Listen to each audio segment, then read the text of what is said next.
2 Samuel chapter 1. After the death of Saul, when David had returned from striking down the Amalekites, David remained 2 days in Ziklag. And on the third day, behold, a man came from Saul's camp with his clothes torn and dirt on his head. And when he came to David, he fell to the ground and paid homage. And David said to him, "Where do you come from?" And he said to him, "I have escaped from the camp of Israel." And David said to him, "How did it go? Tell me." And he answered, "The people fled from the battle, and also many of the people had fallen and are dead, and Saul and his son Jonathan are also dead." Then David said to the young man who told him, "How do you know that Saul and his son Jonathan are dead?" And the young man who told him said, "By chance I happened to be on Mount Gilboa, and there was Saul leaning on his spear, and behold, the chariots and the horsemen were close upon him.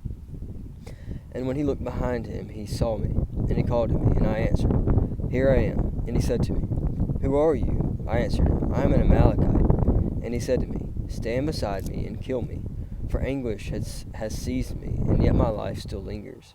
So I stood beside him and killed him, because I was sure that he could not live after he had fallen. And I took the crown that was on his head and the armlet that was on his arm, and I have brought them here to my lord." Then David took hold of his clothes and tore them, and so did all the men who were with him, and they mourned and wept and fasted until evening for Saul and for Jonathan his son, and for all the people of the Lord, and for the house of Israel, because they had fallen by the sword. And David said to the young man who told him, "Where do you come from?" And he answered, "I am the son of an Amalekite. I am the son of a sojourner, an Amalekite." David said to him, "How is it that you are not afraid to put out your hand to destroy the Lord's anointed?" Then David called one of the young men and said, "Go execute him." And he struck him down so that he died. And David said to him, "Your blood be on your head, for your own mouth has testified against you, saying, 'I have killed the Lord's anointed.'" And David lamented with this lamentation over Saul and Jonathan his son. And he said it should be taught to the people of Judah. "Behold, it is written in the book of Jashar," he said, "Your glory, O Israel, is slain on your high places. How the mighty have fallen. Tell it not in Gath, publish it not in the streets of Ashkelon, lest the daughters of the Philistines rejoice, lest the daughters of the uncircumcised exult. You mountains of Gilboa, let there be no dew or rain upon you, nor fields of offerings. For there the shield of the mighty was defiled, the shield of Saul, not the anointed with oil. From the blood of the slain, from the fat of the mighty, the bow of Jonathan turned not back, and the sword of Saul returned not empty. Saul and Jonathan, beloved and lovely, in life and in death they were not divided. They were swifter than eagles, they were stronger than lions. Your daughters of Israel weep over Saul, who clothed you luxuriously in scarlet, who put ornaments of gold on your apparel. How the mighty have fallen in the midst of battle. Jonathan lies slain on your high places. I am distressed for you, my brother Jonathan. Very pleasant have you been to me. Your love to me was extraordinary, surpassing the love of women. How the mighty have fallen, and the weapons of war perished." Chapter 2. After this, David inquired of the Lord, "Shall I go up into any of the cities of Judah?" And the Lord said to him, "Go up." David said, "To which shall I go up?" And he said, "To Hebron." So David went up there, and his 2 wives also, Ahinoam of Jezreel, and Abigail, the widow of Nabal of Carmel. And David brought up his men who were with him, every one with his household, and they lived in the towns of Hebron. And the men of Judah came, and they anointed David king over the house of Judah. When they told David it was the men of Jabesh Gilead who buried Saul, David sent messengers to the men of Jabesh Gilead and said to them, "May you be blessed by the Lord, because you showed this loyalty to Saul your lord and buried him. Now may the Lord show steadfast love and faithfulness to you, and I will do good to you because you have done this. Because you have done this thing. Now therefore let your hands be strong and valiant, for Saul your lord is dead, and the house of Judah has anointed me king over them." But Abner, the son of Ner, commander of Saul's army, took Ish-bosheth, the son of Saul, and brought him over to Mahanaim. And he made him king over Gilead, and the Asherites, and Jezreel, and Ephraim, and Benjamin, and all Israel.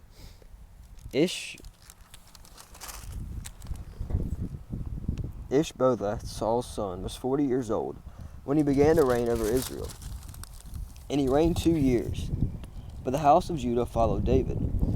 And the time that David was king in Hebron over the house of Judah was 7 years and 6 months. Abner the son of Ner, and the servants of Ishbosheth the son of Saul, went out from Mahanaim to Gibeon. And Joab the son of Zeruiah, the servants of David, went out and met them at the pool of Gibeon. They sat down, the one on one side of the pool, and the other on the other side of the pool. And Abner said to Joab, "Let the young men arise and compete before us." And Joab said, "Let them arise." Then they arose and passed over by number 12 for Benjamin and Ishbosheth, the son of Saul, and 12 of the servants of David. And each caught his opponent by the head and thrust his sword in his opponent's side. So they fell down together. Therefore that place was called Helkath Hazzurim, which is at Gibeon. And the battle was very fierce that day, and Abner and the men of Israel were beaten before the servants of David. And the 3 sons of Zeruiah were there, Joab, Abishai, and Asahel. Now Asahel was as swift as the foot of a wild gazelle, and Asahel pursued Abner. And as he went, he turned neither to the right hand nor to the left from following Abner. Then Abner looked behind him and said, "Is it you, Asahel?" And he answered, "It is I." Abner said to him, "Turn aside to your right hand or to your left, and seize one of the young men and take his spoil." But Asahel would not turn aside from following him. And Abner said to Asahel, "Turn aside from following me. Why should I strike you to the ground? How then could I lift up my face to your brother Joab?" But he refused to turn aside. Therefore Abner struck him in the stomach with the butt of his spear, so that the spear came out at his back, and he fell there and died where he was. And all who came to the place where Asahel had fallen and died stood still. But Joab and Abishai pursued Abner, and as the sun was going down, they came to the hill of Ammah, which lies before Giah, on the way to the wilderness of Gibeon. And the people of Benjamin gathered themselves together behind Abner, and became one group, and took their stand on top of a hill. Then Abner called to Joab, "Shall the sword devour forever? Do you not know that the end will be bitter? How long will it be before you tell your people to turn from the pursuit of their brothers?" And Joab said, "As God lives, if you had not spoken, surely the men would not have given up the pursuit of their brothers until the morning." So Joab blew the trumpet, and all the men stopped and pursued Israel no more, nor did they fight any more. And Abner and his men went all that night throughout the Arabia. They crossed the Jordan, and marching the whole morning, they came to Mahanaim. Joab returned from the pursuit of Abner, and when he had gathered all the people together, there were missing from David's servants 19 men, besides Asahel. But the servants of David had struck down in Benjamin 360 of Abner's men. And they took up Asahel and buried him in the tomb of his father, which is at Bethlehem. And Joab and his men marched all night, and the day broke upon them at Hebron. Chapter 3. There was a long war between the house of Saul and the house of David. And David grew stronger and stronger, while the house of Saul became weaker and weaker. And the sons were born to David at Hebron. His firstborn was Ammon of Anaheim and of Jezreel, and the second Chileab of Abigail, the widow of Nabal of Carmel, and the third Absalom, the son of Maacah, the daughter of Talmi, king of Geshur, and the fourth Adonijah, the son of Haggith, and the fifth Shephtilah, the son of Abital, and the sixth Ithream of Eglah, David's wife. These were born to David in Hebron. While there was war between the house of Saul and the house of David, Abner was making himself strong in the house of Saul. Now Saul had a concubine whose name was Rizpah, the daughter of Aiah, and Ishbosheth said to Abner, "Why have you gone into my father's concubine?" Then Abner was very angry over the words of Ishbosheth, and said, "Am I a dog's head of Judah? To this day I keep showing steadfast love to the house of Saul your father, to his brothers and to his friends, and have not given you into the hand of David. And yet you charge me today with a fault concerning a woman? God do so to you and to Abner, and more also, if I do not accomplish for David what the Lord has sworn to him, to transfer the kingdom from the house of Saul and set up the throne of David over Israel and over Judah from Dan to Beersheba." And Ishbosheth could not answer Abner another word, because he feared him. And Abner sent messengers to David on behalf, on his behalf, saying, "To whom does the land belong? Make your covenant with me, and behold, my hand shall be with you, to bring over all Israel to you." And he said, "Good, I will make a covenant with you. But one thing I require of you, that is, you shall not see my face unless you first bring Michal, Saul's daughter, when you come to see my face." Then David sent messengers to Ishbosheth, Saul's son, saying, "Give me my wife Michal, for whom I paid the bridal price of 100 foreskins of the Philistines." And Ishbosheth sent and took her from her husband, Paltiel, the son of Lachish. But her husband went up with her, weeping after her all the way to Bahurim. Then Abner said to him, "Go and return." And he returned. And Abner conferred with the elders of Israel, saying, "For some time past you have been seeking David as king over you. Now then bring it about, for the Lord has promised David, saying, By the hand of my servant David I will save my people Israel from the hand of the Philistines, and from the hand of all their enemies." Abner also spoke to Benjamin. And then Abner went to tell David at Hebron all that Israel had and the whole house of Benjamin thought good to do. When Abner came with 20 men to David at Hebron, David made a feast for Abner and the men who were with him. And Abner said to David, "I will arise and go, and will gather all Israel to my lord the king, that they may make a covenant with you, and that you may reign over all that your heart desires." So David sent Abner away, and he went in peace. Just then the servants of David arrived with Joab from a raid, bringing much spoil with them. But Abner was not with David at Hebron, for he had sent him away, and he had gone in peace. When Joab and all the army that was with him came, it was told Joab, "Abner the son of Ner came to the king, and he has let him go, and he has gone in peace." Then Joab went to the king and said, "What have you done? Behold, Abner came to you. Why is it that you have sent him away so that he is gone?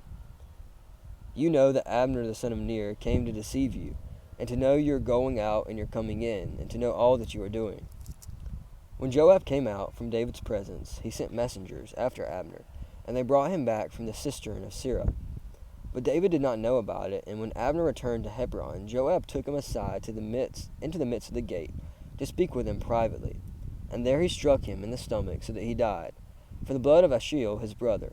Afterward, when David heard of it, he said, "I and my kingdom are forever guiltless before the Lord for the blood of Abner the son of Ner. May it fall upon the head of Joab and all his father's house, and may the house of Joab never be without one who has a discharge, or who is leprous, or who holds a spindle, or who falls by the sword, or who lacks bread." So Joab and Abishai his brother killed Abner, because he had put their brother Ashiel to death in the battle of Gibeon. Then David said to Joab and to all the people who were with him, "Tear your clothes and put on sackcloth, and mourn before Abner." And King David followed the bier. They buried Abner at Hebron, and the king lifted up his voice and wept at the grave of Abner. And all the people wept. And the king lamented for Abner, saying, "Should Abner die as a fool dies? Your hands were not bound, your feet were not fettered. As one falls before the wicked, you have fallen." And all the people wept again over him.